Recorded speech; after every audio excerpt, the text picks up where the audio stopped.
It is beautiful opportunity for me to speak something about this very important topic related to asana. Yes, sir. When we talk about this asana, at one side we feel it is so easy topic. Anyone can perform it. But I feel it is the most difficult thing to be understood, because at one side we say it is so easy, but in the world you will find several misunderstandings and misconceptions. The topic for today is asana, a perspective. But when we talk about this special topic, there are certain questions to be understood. And those questions can guide us to understand exactly what is concept of asana. So the first point or first question we have to understand is it modern technique or ancient practice? ये एक आधुनिक प्रक्रिया है या ये एक पुरानी प्रक्रिया है, ये भी हमें देखना होगा. उसके बाद जो हमें देखना है को is it merely a physical acrobatic और हैज डीप अंडरस्टैंडिंग. इसका मतलब क्या है? ये सिर्फ एक शरीर का व्यायाम है या इसके पीछे कोई एक बहुत ही बड़ा तत्व ज्ञान है? उसके बाद हमें देखना है कि इसके क्या बेनिफिट्स और क्या गाइडिंग प्रिंसिपल्स है. What are the benefits and guiding principles of asana. और उसके बाद हमें यह भी देखना है कि अगर आसन को हम व्यायाम कहते हैं तो बाकी बचे हुए व्यायाम में और आसन में क्या फर्क हो सकता है. If asana is exercise, then what is the difference between other forms of exercises and asanas. So ये सभी पॉइंट्स हमें देखने होंगे, तभी जाकर पता चलेगा आसन क्या है.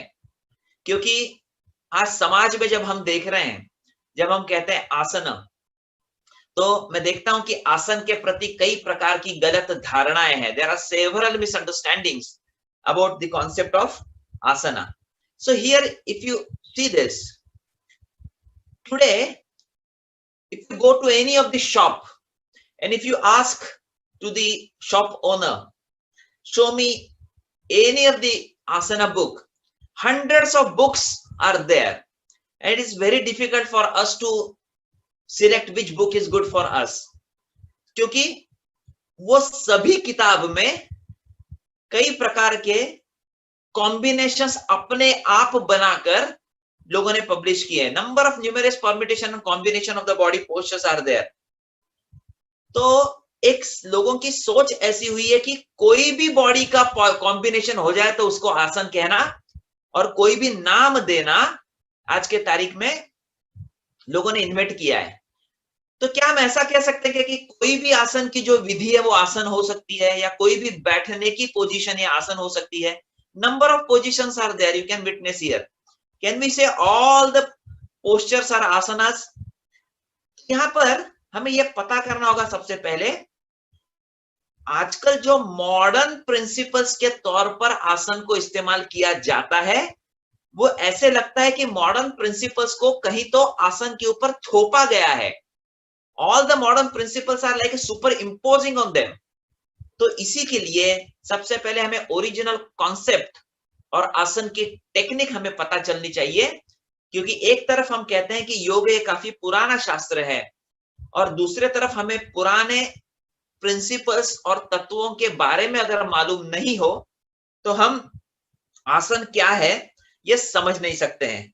तो यहां पर हमें कुछ पुराने तत्व समझने होंगे. क्या सचमुच आसन ये पुराना है या ये आसन एक मॉडर्न क्रिएशन है?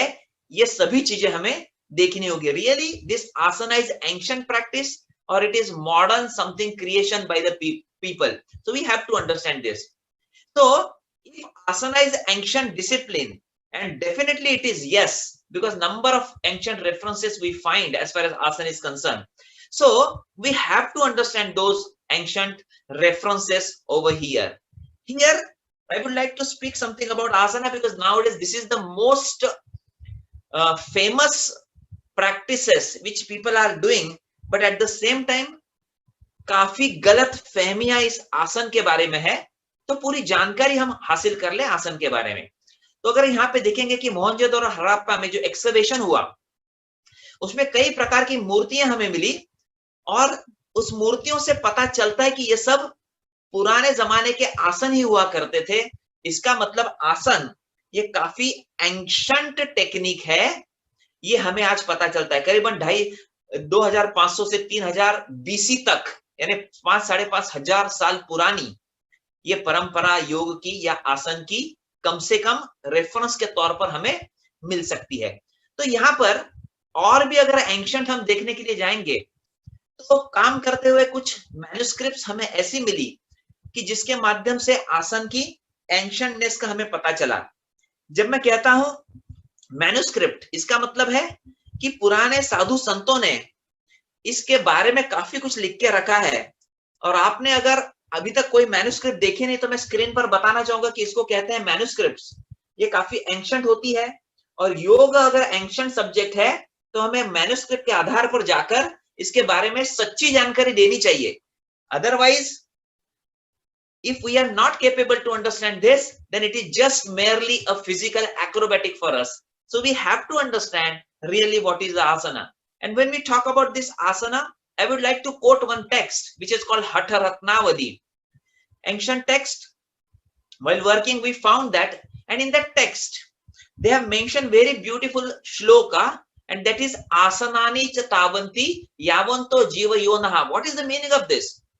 They say asanas are many as number of species, and we know there are 84 lakh species are there. It means that 84 lakhs asanas are there, but thanks to Lord Shiva that he has taken one asana from 1 lakh, and thus there are 84 asanas. Most of the time if we ask to someone, they say asanas are 84, 84, 84, but we don't know really what is the reference of those asanas. So the reference is Hatha Ratnavali, in which you find this is the reference. But when I talk about this ancient knowledge, some more manuscripts are there which I would like to quote. And there is one manuscript which I procured from Nepal Oriental Libraries. Now sometimes people say आसन सिर्फ mail के लिए है क्या, female के कोई reference है कि नहीं। तो यहाँ पर मैं बताना चाहूंगा कि कुछ 84 asanas from yoginis from Nepal also you find. See the beautiful photographs here. Forget about anatomy and physiology. Forget about anatomical structure. But those asanas are beautiful structures you will find here. These are 84. Just I would like to show something and then we will discuss about asana concept. Because nowadays people consider asana is only physical acrobatic. Really it is physical acrobatic or some real in-depth understanding is there. These are some, see all the photographs, all the ancient asanas, postures here. If you see number, there are number 37, 38, 46, 47, 48 number. These are all the asanas you find in ancient manuscripts. 72, 81, 82, 83, and this is 84. So 84 asanas manuscript we find out from Nepal manuscript which we procured. Another manuscript I would like to tell you, 84 asanas from Natha Siddha. So why 84 number is important? That is what I'm telling to you. Here, this is the manuscript again procured from Rajasthan, Jodhpur, and 84 Siddha asanas are given. Forget about anatomy here, but see the beauty, see the ancientness, see the vastness of asana. These are all the asanas here you will find. Very ancient postures.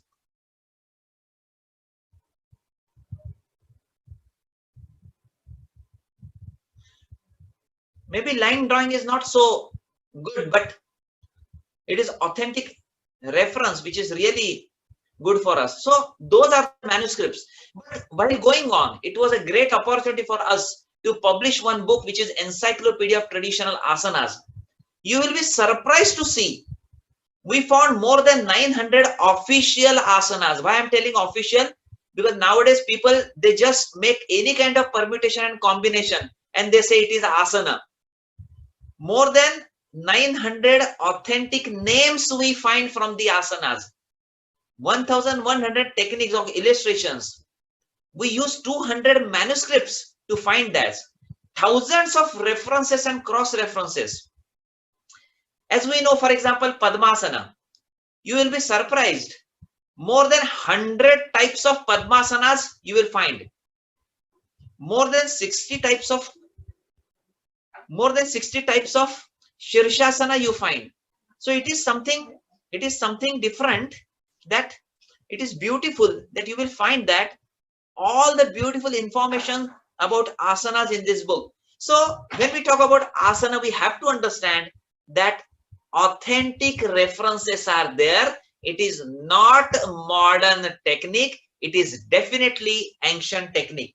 So when we talk about ancient technique, then definitely there must be something written about asana in ancient literature.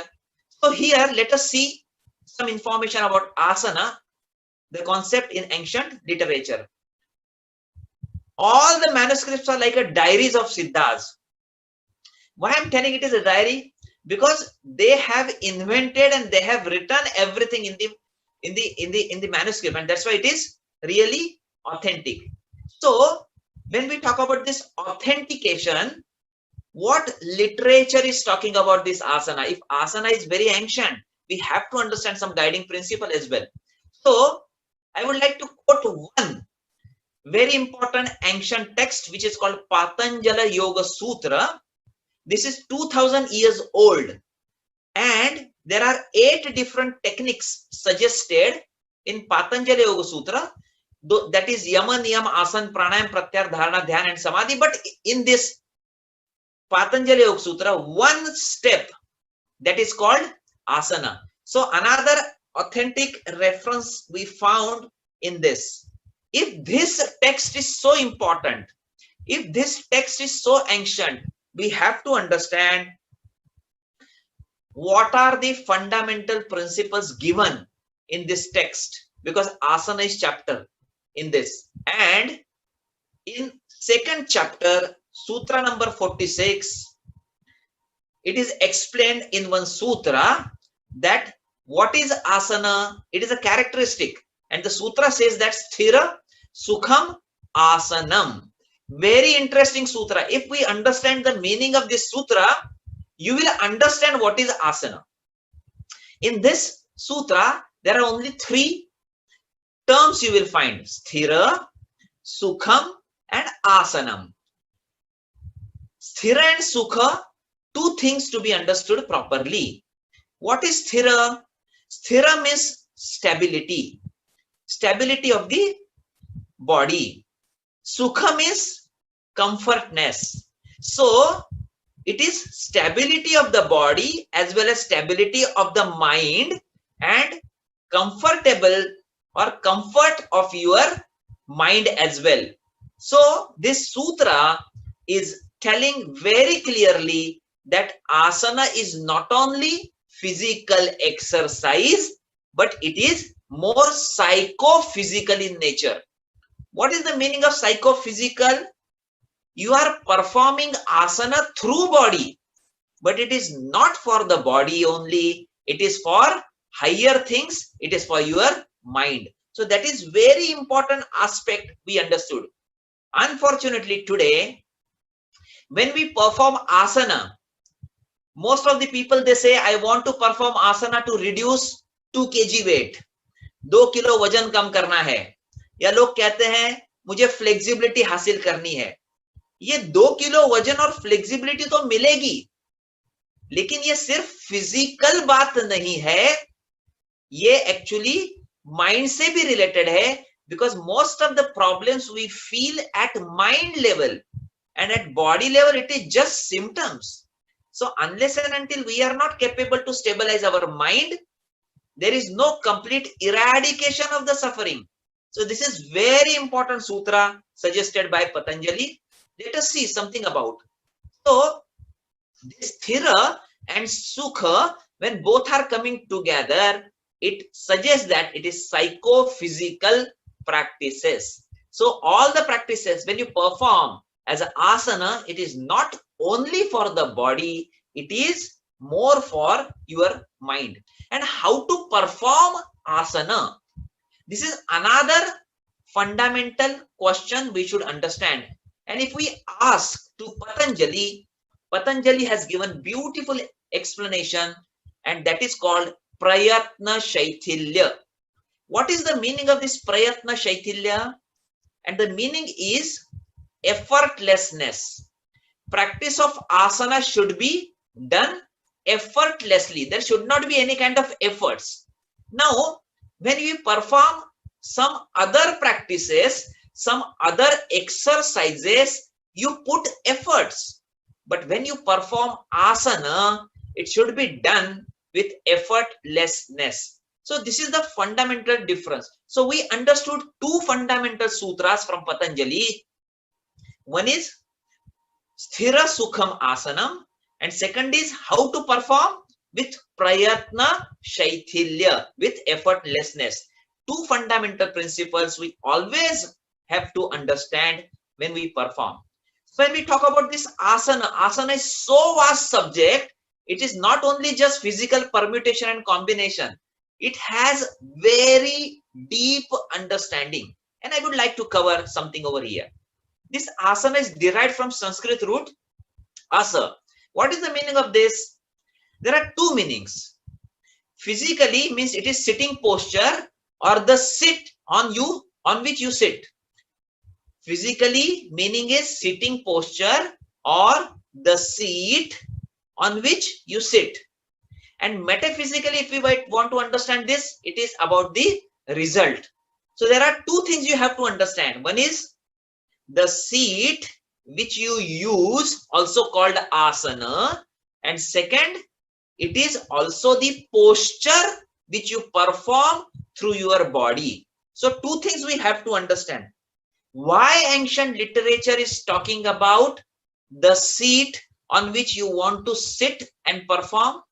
Because whatever seat you take has different benefits. They explain very clearly. Some create bad effects, some creates good effect. You will be surprised to hear what a vast literature they have given. There is one text, and the name of the text is called Gautama Dharma Sutra. There is one chapter which is called Kriya Kanda. In that they explain about this. If you use a bamboo seat, you will face poverty, getting disease on the rock. If you sit on the floor, you are sufferer with sorrow, loss of fame with grass seat, mental disturbance on the leaf. These are all bad effects you get. But at other side, if you want to achieve knowledge, you should get black skin. You want liberation, you should use tiger skin, which is not possible nowadays. Then if you want wealth, then you should use cloth seat, silken garment giving health, and woolen blanket releases sorrow. Sometimes tiger skin or black skin is not available now, but you can definitely get woolen blankets. There is nothing mentioned about this carpet which we are using nowadays, because this is modern invention, but you can take woolen blankets for this. So asana as a seat, they also explained in ancient literature. So there are number of categories we can make as far as asana is concerned. Different definitions are there. We understood two sutras over here. One is Sthira Sukham Asanam, and second is Prayatna Shaithilya. These are some different classifications of asana we try to understand. There are three basically classifications. One is conditioning asana, second is meditative asana, and third is Swarupa or true nature asana. It is very interesting to note. Up till now, due to our ignorance, we were considering asana is just physical posture. It is just permutation and combination of the body, but it is not. It has a vast explanation. So let us see something about this. What is conditioning asanas? various aspects of health and fitness. You perform some of the asanas by which you try to develop your health or fitness. Second is meditative asanas. What is meditative asanas? Appropriate sitting posture with a particular arrangement of the upper body with your lower bodies or lower extremities. And what is Swarupa asanas? Considered as the establishment in the higher stage. I will explain what is this Swarupa in later part. But first, let us see some of the ancient references about conditioning asanas. Number of hundreds of texts are there, those who are talking about this concept. And all the sutras we can see so that we can understand what is the role of asanas here. For example, Hatha Pradipika, very ancient text, just like a Bible of yoga, you can say. What is Hatha Pradipika talking about?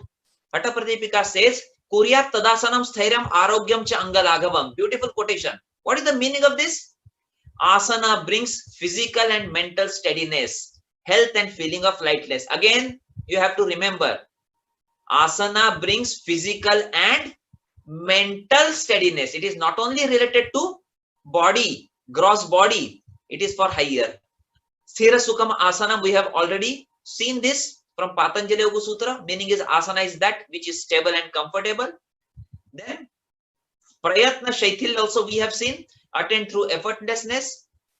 Next is Tato Dvandvan Abhighataha. It is also from Patanjali Yoga Sutra. What is the meaning of this? Thereby one does not suffer from the pair of opposite. What is the meaning of that? What is this Dvandva? Dvandva is dualism. Always we are sufferer because of two thoughts. Either do this or do that. ये करूं या वो करूं, ये साड़ी खरीदूं या वो साड़ी खरीदूं, इस पिक्चर को जाऊं या उस पिक्चर को जाऊं, आज ये खाऊं या वो खाऊं. कई प्रकार के द्वंद्व हमेशा हमारे साथ जुड़े हुए रहते हैं. और पतंजलि कहता है ये द्वंद्व को कम करने के लिए हम आसन कर सकते हैं. इट मीन्स दैट द्वंद्व is at your mental level. So if you want to get rid of this dvandva, the dualism, asana is the best. उसके बाद और कंडीशनिंग आसना के बारे में क्या कहते हैं? एक ग्रंथ है रुद्रयामल. वो क्या कहता है? Asana is been for purification of the body. आप आसन करने के बाद शरीर की शुद्धि भी कर सकते हो.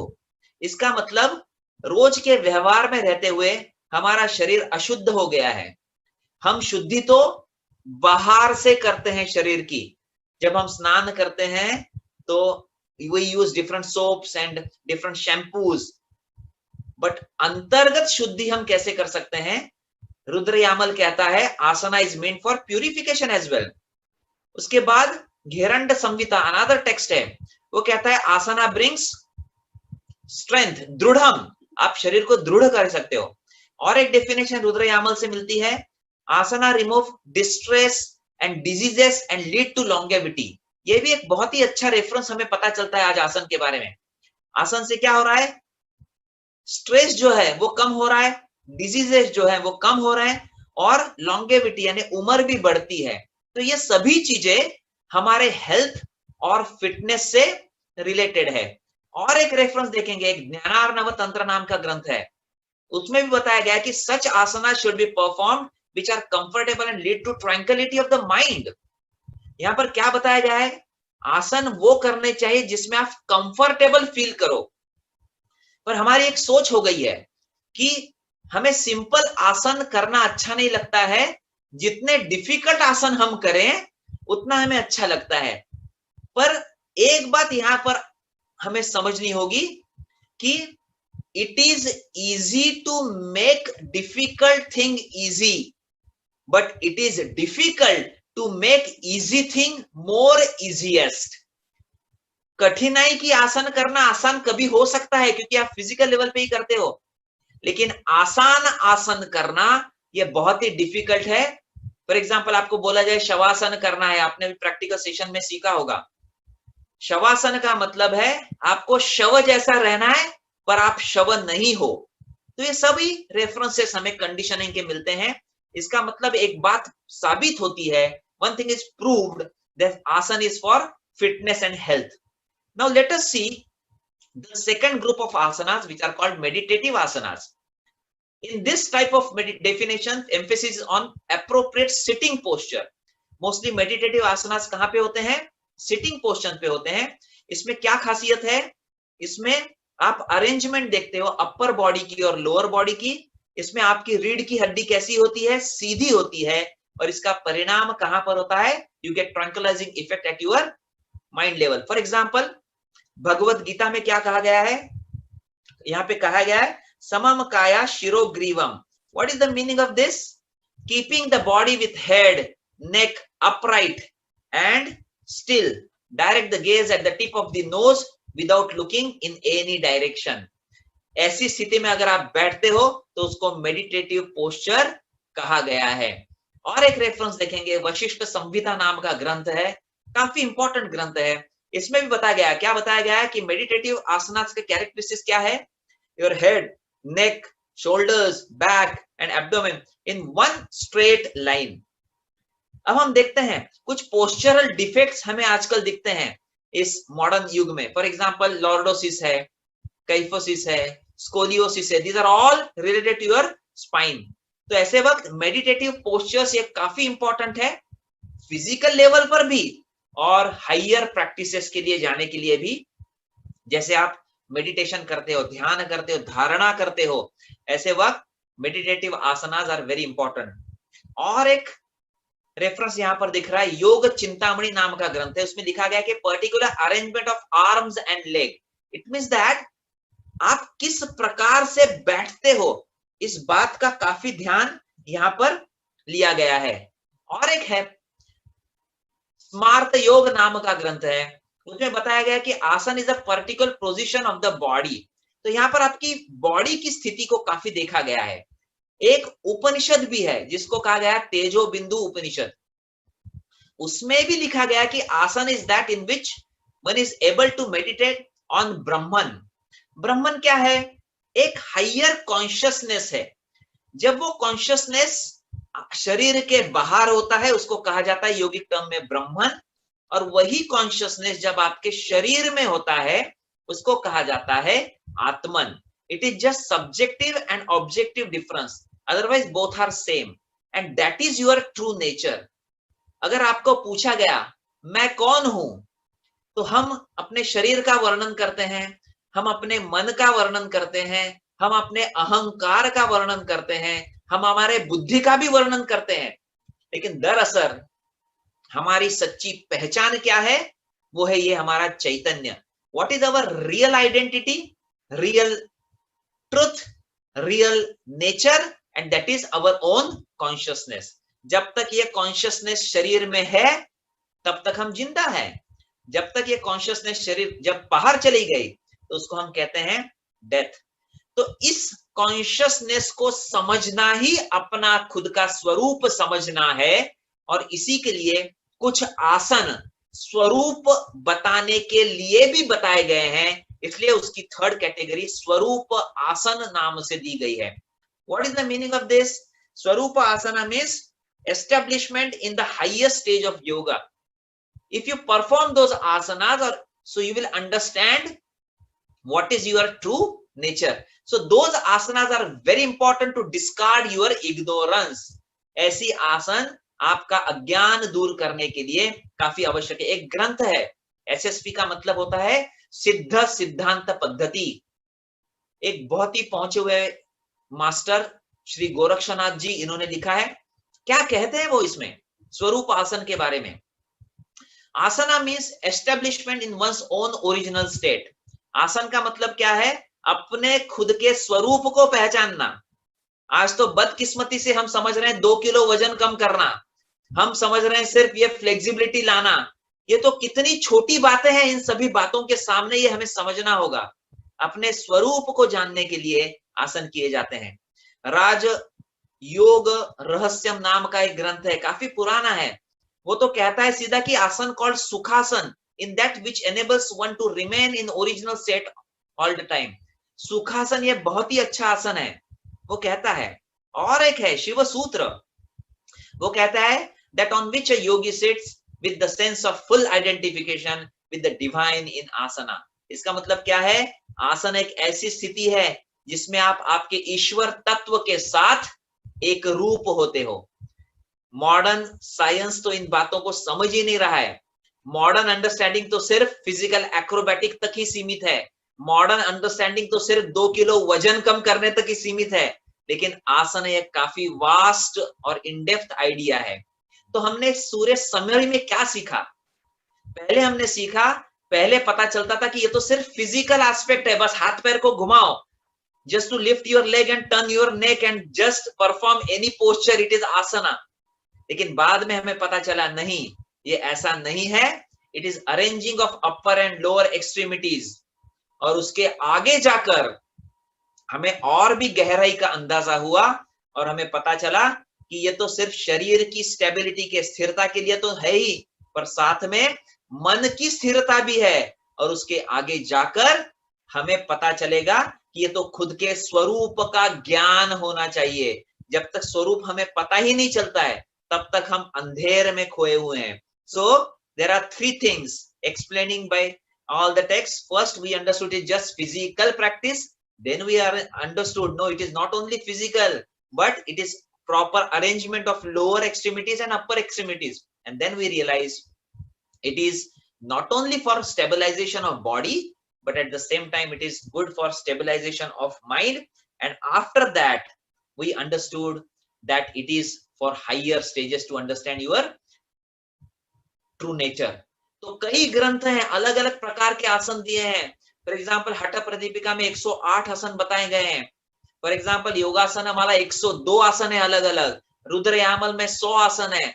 मैं सभी ये आपको ऑथेंटिक रेफरेंसेस बता रहा हूं, नहीं तो दुनिया आज कोई भी परम्यूटेशन और कॉम्बिनेशन करा रही है और उसको आसन नाम दे रही है, क्योंकि उन्हें मालूम है आसन ये हॉट केक है आज की तारीख में। अपनी दुकान ठीक से चला सकते हैं हम आसन के नाम पे, पर हमें यह समझना होगा कि आसन ये काफी पुराना शास्त्र है। हठ रत्नावली 84 आसन बता रहे हैं। हठ संकेत चंद्रिका 48 आसनास। योग सिद्धांत चंद्रिका ये कमेंट्री है पातंजल योग सूत्र पे, वो भी 38 आसन बता रहे हैं। घेरंड संहिता 34। हठ योग आसन लक्षणम 32 आसनास। नारद पुराण भी आसन के बारे में बता रहा है, 30 आसन है। और योग प्रदीपिका एक हिंदी ग्रंथ है, वो भी 34 आसन। तो अलग अलग ग्रंथों में ऑथेंटिक आसन दिए हैं। अगर इसमें से ज्ञान हमें हो जाए तो ये मॉडर्न कॉन्सेप्ट की हमें समझने की आवश्यकता ही नहीं, क्योंकि already everything is proved in ancient literature. तो यहां तक हमने देखा कि आसन के बारे में जो एंशिएंट अंडरस्टैंडिंग है, यहां तक हमने देखा कि आसन ये काफी पुराना शास्त्र है। और अगर ये पुराना शास्त्र है तो इसके बारे में फंडामेंटल प्रिंसिपल्स भी आसन के बारे में दिए ही होंगे। तो वो फंडामेंटल प्रिंसिपल्स हम देखने की कोशिश करेंगे। तो यहां पर हमने क्या सीखा? आसन stabilisation for mind and body. It is improvement for general tone of the muscle, not simply physical exercises or you perform through body, but it is getting effects at your mind level। That's why they are psychophysical practices। और उसमें हमने क्या देखा? एक modern combination हमने देखा कि उसके एंशिएंट लिटरेचर में उसको अलग अलग क्लासिफिकेशन तो किए हैं, लेकिन मॉडर्न क्या कहता है? मॉडर्न कहता है एक क्लासिफिकेशन है मेडिटेटिव आसनास जो सिटिंग पोस्चर है, दूसरा क्लासिफिकेशन है जिसको कहा जाता है कल्चरल आसनास जो आप फिटनेस के लिए करते हो, और तीसरी कैटेगरी है रिलैक्सेटिव आसनास जो आप बॉडी को रिलैक्स करते हो। सो मॉडर्न थिंकिंग ऐसी है कि there are 3 different categories called meditative asanas, cultural asanas और रिलैक्सेटिव आसनास। मेडिटेटिव आसनास का मतलब क्या है? तो हमने देखा जैसे पद्मासन है, आपने किया होगा, जैसे अर्ध पद्मासन है, वज्रासन है, सुखासन है, समासन है, ये सभी मेडिटेटिव पोस्चर्स हैं। रिलैक्सेटिव क्या है? आसन करने के बाद जब आप रिलैक्सेटिव आसन करते हो, वो 2 आसन है जिसको शवासन और मकरासन कहा जाता है। ये 2 आसन के अलावा और ये मेडिटेटिव पोस्चर्स के अलावा जो भी आसन है, जो भी फिटनेस के लिए किए जाते हैं, वो सभी आसन को हम कल्चरल आसन कहते हैं। हिंदी में इसको क्या कहेंगे? मेडिटेटिव का मतलब है ध्यानात्मक आसन, कल्चरल का मतलब है व्यायामात्मक आसन, और रिलैक्सेटिव का मतलब है विश्रामात्मक आसन। तो ये मॉडर्न 3 क्लासिफिकेशंस हमें आसन के बारे में यहां पर मिलते हैं। तो हमने देखा कि ये आसन तो काफी फेवरेट टेक्निक है दुनिया में। कुछ भी लोग करो, उनको पूछो आप क्या कर रहे हो, वो कहेंगे हम आसन कर रहे हैं, क्योंकि वो हर चीज को ही आसन समझ रहे हैं। लेकिन आज हमें पता चला कि आसन की फिलॉसफी ये काफी डीप है, काफी सटल है, पर इसके बारे में कई मिसअंडरस्टैंडिंग्स आज हो रही है इस समाज में। क्यों हो रही है? क्योंकि आसन को हम we directly use exercise term for the asana, and that's why we don't know what is fundamental और रियल अंडरस्टैंडिंग ऑफ एक्सरसाइज। हम जस्ट रफली कहते हैं, कोई पूछता है आपको क्या कर रहे हो, नहीं बस हम आसन एक्सरसाइज कर रहे हैं, हम योगा एक्सरसाइज कर रहे हैं, लेकिन बिना समझे हुए कि एक्सरसाइज का मतलब क्या है, हम ये टर्म को इस्तेमाल कर रहे हैं। इसलिए कई प्रकार की गलत धारणाएं आज पैदा हो रही है और आसन के सच्चे ज्ञान से हम दूर जा रहे हैं। तो हमें पहले पता करना होगा कि what is the meaning of exercise. There are 2 types of exercises. One is called static exercise, another is called dynamic exercise. Static exercise का मतलब क्या होता है? When you perform the action slowly and you maintain the final position for quite some time, it is called static. फिर एक बार हिंदी में बताता हूं, कोई शरीर की विधि आप करते हो धीरे धीरे और अंतिम स्थिति को रोकते हो, उसको कहा जाता है स्टैटिक। और डायनामिक का मतलब क्या होता है? When there is repetition in the movement and you are not maintaining final position, it is called dynamic. फर्क समझने की कोशिश कीजिए। What is static? When there is no repetition in the action and you maintain the final position, that is called static. And what is dynamic? When repetitions are there but you are not maintaining final position, that is called dynamic. I hope you understood 2 classifications. Now let us see here, what is the difference between asana and exercise then? अब देखिए आसन में क्या हो रहा है? Very little और no movement. For example आपने आसन किया होगा भुजंगासन। भुजंगासन में आपने क्या किया? धीरे धीरे धीरे अपर पोर्शन को आप ऊपर ले गए और उस पोर्शन को आपने मेंटेन किया। भुजंगासन में आपने ऐसे नहीं किया 1 2 3 4 5 6 ऐसे भुजंगासन नहीं किया आपने क्या किया? Slowly you raise upper portion and you maintain your body at that position for a while. But exercise का मतलब क्या होता है? Repetitive movement. For example, dumbbells है, हाथ की एक्सरसाइज है डम्बल्स। आप डम्बल्स लेते हो, उसमें क्या करते हो? उसमें रिपीटेटिव करते हो, बाइसेप्स और ट्राइसेप्स के लिए 1 2 3 4, तो इसलिए वो एक्सरसाइज है। What is the second difference? Consume minimum energy. कम से कम आप शक्ति का व्यय करते हो, खर्चा करते हो स्टैटिक में। और डायनेमिक में क्या होता है? Consume more energy.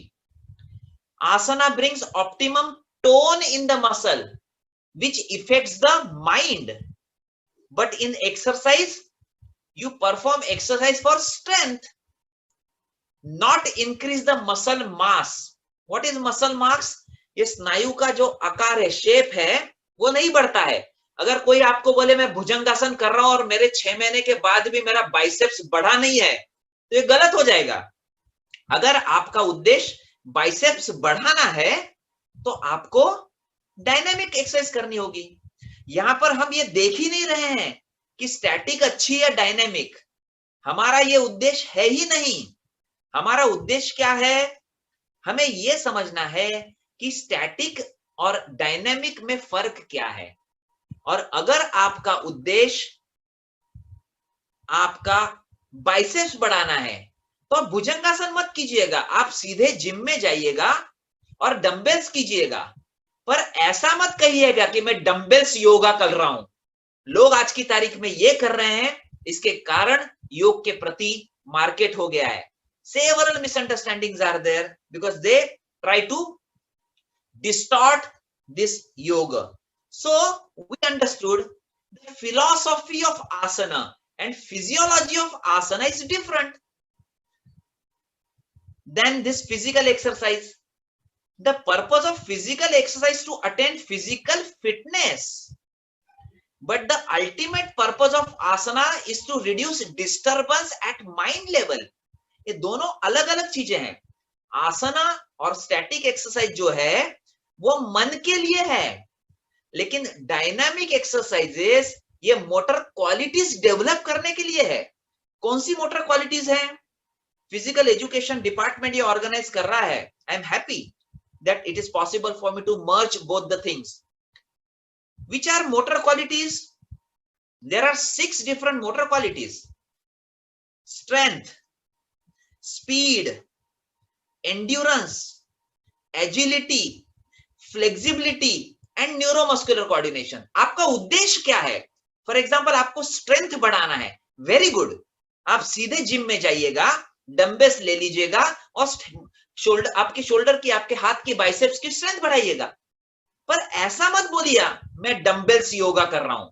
प्रॉब्लम दुनिया का इधर है, क्योंकि योग ये प्योरली स्टैटिक एक्सरसाइज है, और स्टैटिक का मतलब है there is no repetitive movement and you are developing, maintaining final position. तो यहां पर एक बात हमें समझनी होगी कि फिलॉसफी और physiology of asana is different and philosophy and physiology of physical exercise is totally different. और दोनों अलग अलग हैं, इसलिए दोनों के इफेक्ट्स ये डेफिनेटली अलग अलग हैं। आपका पर्पस क्या है ये आपको समझ में आना चाहिए। तो यहां पर योग रसायन नाम का एक ग्रंथ है, वो क्या कहता है? अब आप आसन करोगे तो क्या होगा? With unstable body one cannot have stable mind. अगर शरीर आपका अस्थिर है तो आपका मन भी अस्थिर होगा। मन को डायरेक्ट स्थिर हम नहीं कह सकते, क्योंकि ये हमारा जो मन है वो रिबेलियस है। देखिए, आप उसको दोस्त समझ रहे हो, लेकिन यह आपका सबसे बड़ा शत्रु है, याद रखना इस बात को।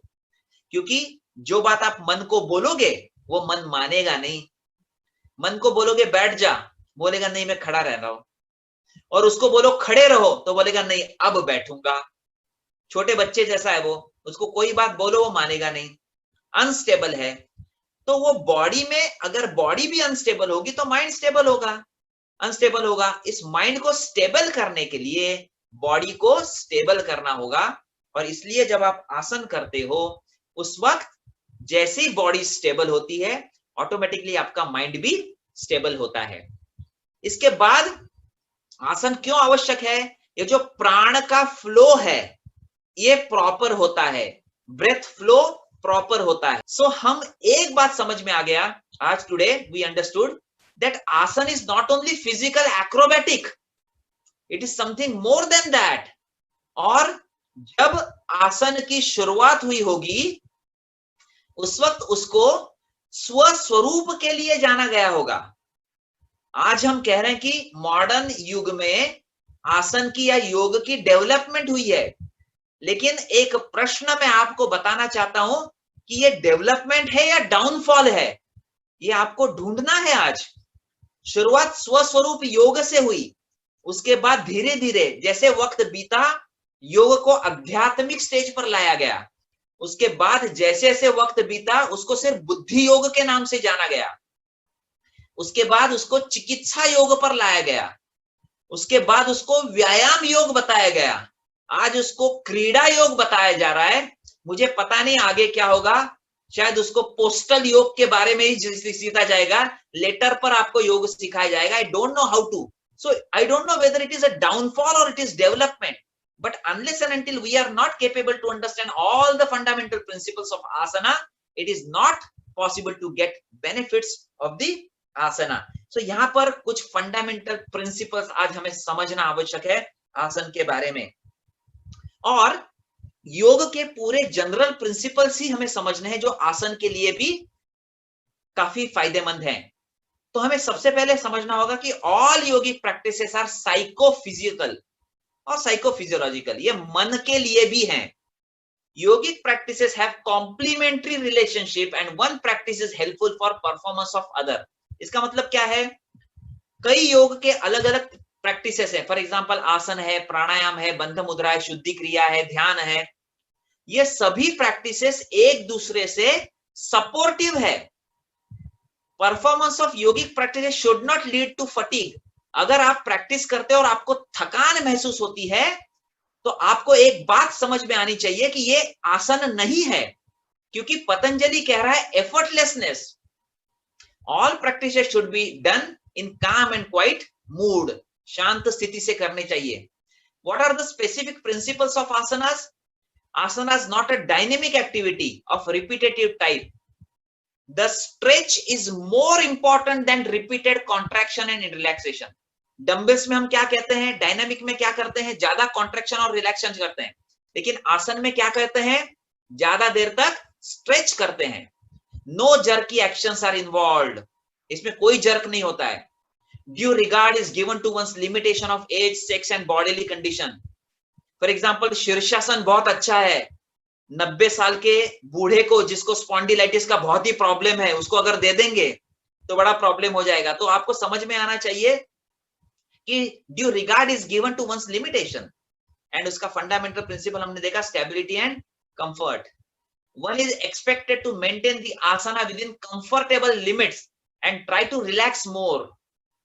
Energy expenditure in asana is minimum. Principle of progression is very important, ये भी समझना आवश्यक है। प्रिंसिपल ऑफ प्रोग्रेशन का मतलब क्या है, शुरुआत हमें आसान आसन से करनी चाहिए। Simple asana should be perform first, पर हमारी एक आदत हो गई है जितना डिफिकल्ट आसन उतना अच्छा, इसको बदलना होगा। Purpose of asana is to bring about flexibility and suppleness of the body which contributes steadiness at mind level, ये हमें समझना होगा। It is the pattern of asana that is more important than the final position, ये भी समझना आवश्यक है। इसका मतलब क्या है, आप आसन के फाइनल पोजीशन में कैसे जाते हो ये जरूरी है, ना कि फाइनल पोजीशन। अगर फाइनल पोजीशन हासिल करने के लिए आपने जबरदस्ती इसको करने की कोशिश की तो इंजुरी होने के चांसेस है। इसलिए हमें the process how you perform the asana is more important than the final position, इसको समझना होगा। तो जब हम प्रैक्टिकल्स करेंगे या आप करते हो प्रैक्टिकल्स प्रॉपर, कुछ हिंट आपको समझ में आना आवश्यक है। Yogic practice should begin with relaxation, इसलिए आप कोई भी सेशन प्रेयर से स्टार्ट करते हो या क्लोज आईज से स्टार्ट करते हो। It is advantages to direct the mind to different parts of the body. जब आप आसन करते हो तो मन को शरीर के अलग अलग हिस्से पर ध्यान देने की कोशिश करो, कहां पर शरीर के कौन से पार्ट पे स्ट्रेचिंग हो रही है, कौन सा पार्ट रिलैक्स हो रहा है। उसके बाद practice of शवासना intermittently during the session of yogic practice is helpful. ये भी समझना आवश्यक है कि सिर्फ आसन करके फायदा नहीं है, आपको यह समझना होगा कि दो आसन के बीच में अगर रिलैक्सेटिव आसन नहीं होता है तो आपको उस आसन का फायदा ज्यादा नहीं मिलता है। इसलिए आसन के बीच में शवासन या मकरासन या रिलैक्सेटिव पोस्चर करना अत्यंत आवश्यक है। Asana should be performed on empty और लाइट स्टमक, खाली पेट हो तो अच्छा है। Regularity in the practice is more important than intensity. आपको रेगुलरिटी रखनी है आसन में, ऐसा नहीं कि एक ही दिन 50 आसन कर दिया आपने और एक महीना तक कोई आसन नहीं किया। It is not the intensity, it is regularity. When there is considerable break in yogic practices, it is desirable to start again on the humble scale. अगर कुछ कारणवश आसन प्रैक्टिस में या योगिक प्रैक्टिसेस करने में आपको ब्रेक होता है तो उसको फिर से आप जब शुरुआत करोगे सिंपल आसन से शुरुआत करो, अदरवाइज इंजुरी के चांसेस ज्यादा हो सकते हैं। Moderation is watchword in yoga. It is applicable for exercise as well as diet. Moderation का मतलब क्या है? आपकी जिसको कहते हैं हम कुवत, हैसियत के हिसाब से ही करना है। दूसरा डिफिकल्ट आसन कर रहा है इसलिए मुझे भी करना होगा, दूसरा ज्यादा खाता इसलिए मुझे भी खाना होगा, उससे तकलीफ होगी, उसी प्रकार से आसन से भी होगी। तो आसन क्यों करना है आज डे टू डे लाइफ में? आसन are built a proper tone of the muscles. Prolapse of vertebral disc can be controlled and relaxation of the back muscles. ये सभी फायदे हैं उसके।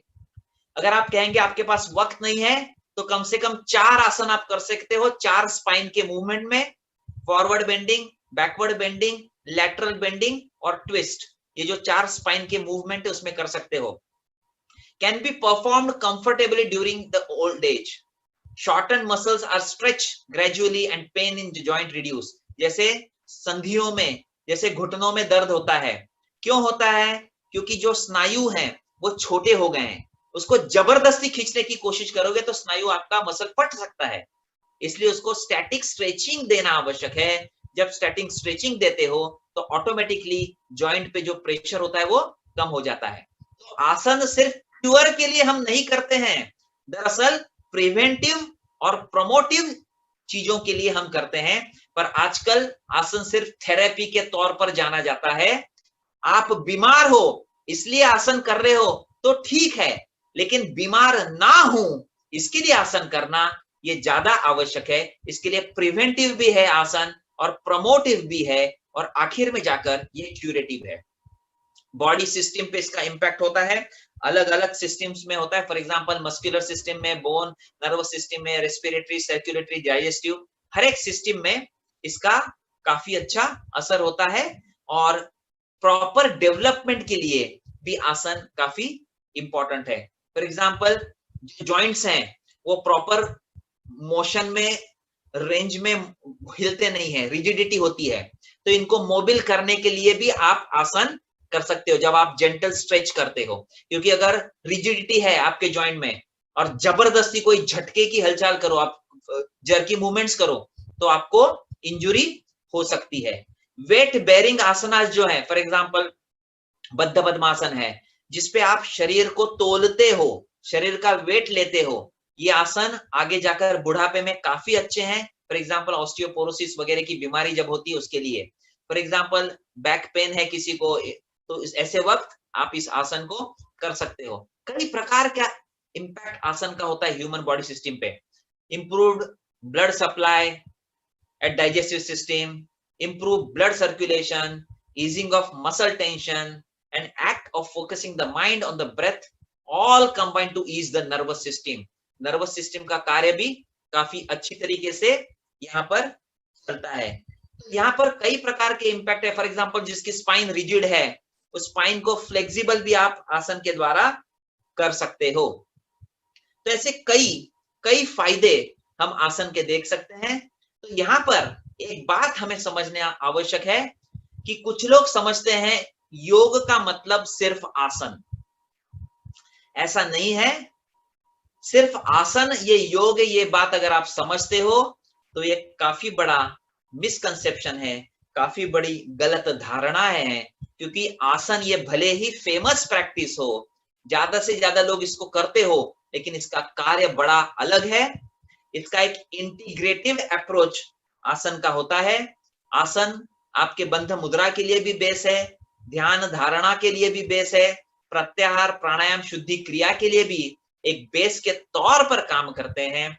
और अगर ये फंडामेंटल प्रिंसिपल्स आप जानकर आसन की प्रैक्टिस करोगे तो आपको पता चलेगा कि asana is not only physical practices but it is psychophysical in the nature, because if you perform those asanas they are helpful to reach for the higher practices which are pranayam, which are dharana, dhyana, or whatever it may be. So to go for higher practices in your life, asana is the eligibility. You should perform asana first and then those asanas will be helpful for your higher progress. So asana topic is very vast, but somewhere I just try to give perspective of asana so that you can understand that asana is not merely physical practice. It is not merely physical acrobatic. It is not merely permutation and combination of your body parts, but it has very deep and subtle benefits, and all the fundamental principles and guiding principles are mentioned in ancient text.